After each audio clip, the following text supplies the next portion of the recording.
সালামু আলাইকুম। আমি doctor Naimul Kibria, BH-MS Bangladesh homeopathic medical college, DH-MS রোকেয়ান ইসলাম হোমিওপ্যাথিক মেডিকেল কলেজ।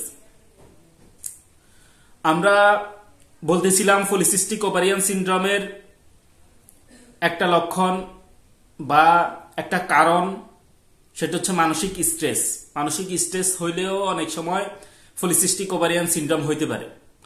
এই মানসিক স্ট্রেস ছাড়াও মানসিক যেসব সিস্টেমের মধ্যে আমাদের হোমিওপ্যাথি কেমন কেমন ওষুধ হয়, আমরা আজকে এই বিষয় নিয়ে আলোচনা করতেছিলাম। এই বিষয় নিয়ে আজকে আমাদের 3য় নাম্বার ভিডিও। তো এই মানসিক ব্যাপারগুলা নিয়ে আমাদের 3য় নাম্বার ভিডিওর প্রথমে আমরা যে ব্যাপারটা বলবো সেটা হচ্ছে, কেউ আমাদের এই ভিডিও থেকে নিজে নিজে ওষুধ প্রয়োগ করার চেষ্টা করবেন না। অবশ্যই একজন ভালো হোমিওপ্যাথিক ডাক্তারের পরামর্শে ওষুধ খাবেন, প্রয়োজনে ভিজিট দিয়ে ওষুধ খাবেন। তো এই পর্যায়ে আমরা যেটা বলতেছিলাম সেটা হচ্ছে, যদি কোনো কারোর যদি এমন হয় যে সে অনেক রাগ, অনেক মেজাজি মানুষ এবং এদের প্রতিশোধ নেওয়ার খুব খুব ইচ্ছে থাকে, কিন্তু এরা দুর্বলতার কারণে এই প্রতিশোধ নিতে পারে না। এই দুর্বলতার যে কারণে প্রতিশোধ নিতে পারে না, যার কারণে এরা চায় অন্য কেউ একজন এসে তার প্রতিশোধটা নেই, অন্য কারো দ্বারা সে শাস্তি পাক। এই যে একটা মনোবাসনা, এই ধরনের মনোবাসনা অনেক সময় এই ধরনের পেশেন্টদের দেখা যায় যে এরা রাগের কারণে কাঁপতে থাকে, কিন্তু তার ক্ষমতা নাই যে কিছু করতে পারে না। এরকম রাগের কারণে যখন পুরো শরীর কাঁপে, এরকম ব্যাপার দেখলে আমরা এদের জন্য অ্যাসিড নাইট্রিক মেডিসিনটার কথা চিন্তা করব, অ্যাসিড নাইট্রিক। এরপরে আমরা বলবো, যদি কারোর এমন হয় যে রোগের কথা মনে পড়লেই তার রোগটা বেড়ে যায়, ব্যথার কথা মনে পড়লে তার ব্যথা বেড়ে যায়, এই ব্যথার কথা মনে পড়লে ব্যথা আসে বা রোগের কথা মনে পড়লে রোগ বেড়ে যায়, এটা হলে আমরা এদের জন্য অ্যাসিড অক্সালিক মেডিসিনটার কথা চিন্তা করব। অ্যাসিড অক্সালিক ছাড়াও আমাদের ম্যাডোরিনামের এই ব্যাপারটা থাকে। অ্যাসিড অক্সালিকের মধ্যে আমরা এই ব্যাপারটা পাই যে যখন এরা রোগের কথা চিন্তা করে তখন এদের রোগ লক্ষণ বেড়ে যায়। এরপরে আমরা যে ব্যাপারটা দেখি সেটা হচ্ছে, যদি কেউ এমন হয় যে বিয়ে হয়েছে, বিয়ের পরে তার হাজবেন্ড মারা গেছে, হাজবেন্ড মারা যাওয়ার পরে তাদের মধ্যে পরে আবার বিয়ে হয়েছে, ওটার বিষয়। যখন হাজবেন্ড মারা গেছে, বিপত্নিক অর্থাৎ বিধবা অবস্থায় এদের মধ্যে অতিরিক্ত হিংস্র প্রবণতা দেখা যায়। এদের মধ্যে এরা অস্থিরতা, এরা একদম স্থির থাকতে পারে না, অস্থিরতার একটা ব্যাপার থাকে। দুইটাই থাকতে পারে, একটা হচ্ছে শুধু হিংসা প্রবণতা, অতিরিক্ত হিংসাত্মক হয়ে যায়। যদি এটা হয়, এটার মধ্যে যদি আমরা পলিসিস্টিক ওভারিয়ান সিনড্রোম দেখি, তখন আমরা অ্যাপিসমেলের কথা চিন্তা করব।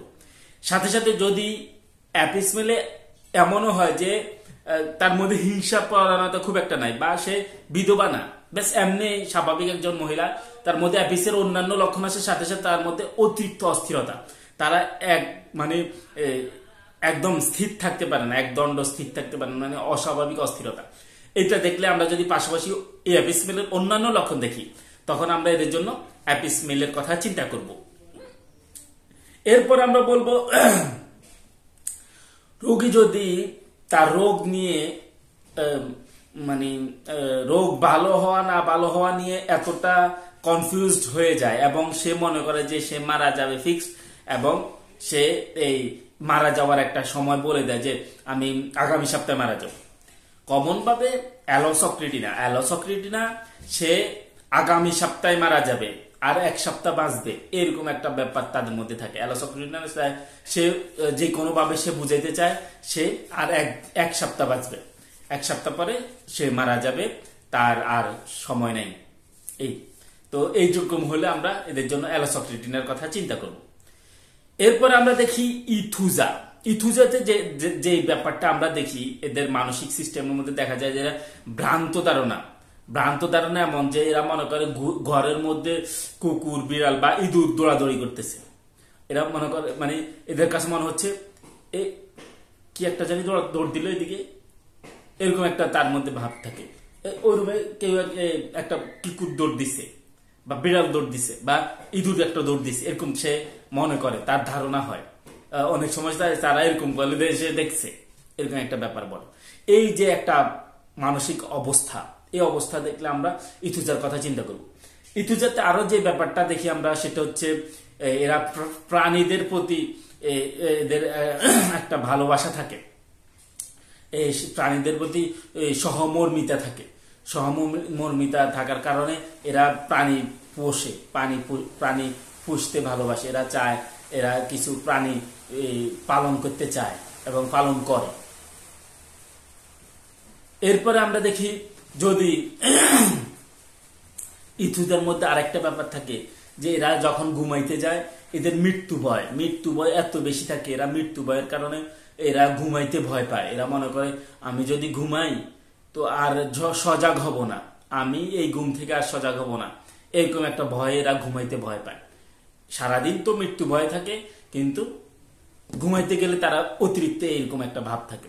তো এরকম আমরা তিনটা ভিন্ন ভিন্ন ব্যাপার বললাম। একটা হচ্ছে তাদের ভ্রান্ত ধারণা, দ্বিতীয় হচ্ছে প্রাণীর ভালোবাসা, তৃতীয় হচ্ছে মৃত্যু ভয়। ইথুদের মধ্যে এই তিনটা ব্যাপার ভিন্ন ভিন্ন থাকতে পারে, আবার একসাথে তিনটা থাকে না সাধারণত। তো এই সাথে যদি আমরা অন্যান্য লক্ষণ দেখি, আমরা ইথুজার কথা চিন্তা করব।